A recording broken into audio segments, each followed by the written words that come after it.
פה עם שיר ושיר. איזה יופי פה. תודה רבה. תודה, תודה לכם. תודה רבה. תודה לכם.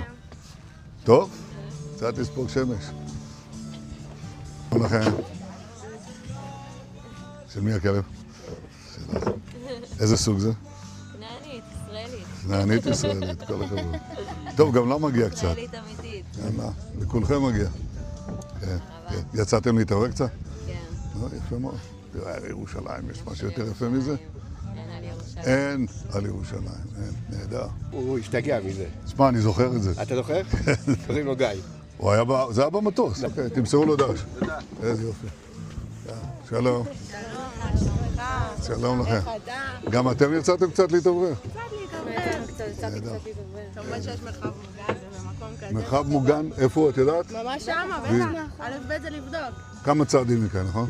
כמה צעדים. יופי, זה הכי חשוב. צה"ל ינצח ואנחנו נשמור על עצמנו. מצוין, זה בדיוק. חד משמעי. את אמרת הכי טוב.